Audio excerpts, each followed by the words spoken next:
Achieving great sound in a small church is impossible, right? I mean, you have practically no budget and no one around with pre-existing sound tech skills. And you know, I might have agreed with this common belief at one time, but I've proven it to be wrong. The truth is, you can achieve great sound at a small church, and it may not be as hard as you think. So in this video, I'm going to give you the 3 first steps you need to take to great church sound. This video is brought to you by Behringer X32 Mastery, the fastest way for church sound techs to master the X32. And with a team license, you can enroll unlimited team members now and in the future. Finally, everyone will be on the same page. Visit x32.church or click the link in the description to learn more. Step 1, don't use what you don't understand. Now, thanks to affordable digital mixing, you now have tons of tech at your fingertips. The things you can do with the Behringer X32 were just a fantasy a few years ago. You'd need racks and racks of analog equipment to have these same capabilities. However, in most cases, this new tech has not improved our sound. In fact, it might be worse. Church sound techs all over the world feel an obligation to use all of the features without fully understanding what they do. Some of the best advice I can give you is to stop using the things that you don't understand. Instead, turn it off if possible or set it back to its default state. Even if you do understand it, don't use it just because it's available. Only use it to solve a specific problem. All right, step 2, become a master of the basics. As humans, we tend to want everyone to think that we have it all together. So we fail to spend time really learning the basics because it's something we already know.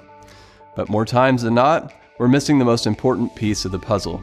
First, let me offer some relief. I don't have it all together, and nobody does, for that matter.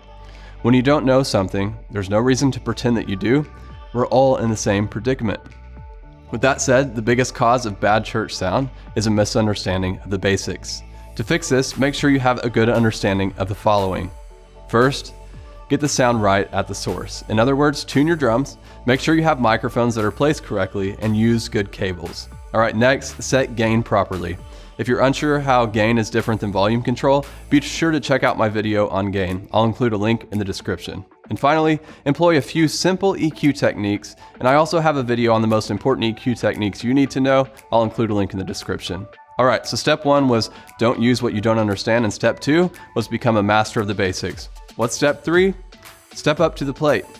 Simply put, bad sound boils down to one thing: no one's stepping up to the plate. Maybe the sound tech is set in their ways and not willing to learn new things, or the worship leader could be frustrated with it all and therefore just ignores what's going on. Regardless of what it is, it can all be fixed. So dedicate yourself to improving things, but just take it one at a time. I did not achieve great sound at church in just 1 week, but over years of learning and trying new things. But it doesn't have to take that long, and I'd love to speed up this process for you.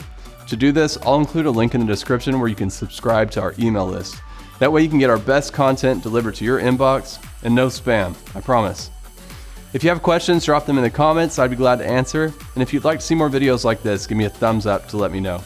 If you haven't already, be sure to subscribe to our channel and ring the little bell so that we can let you know when a new video comes out.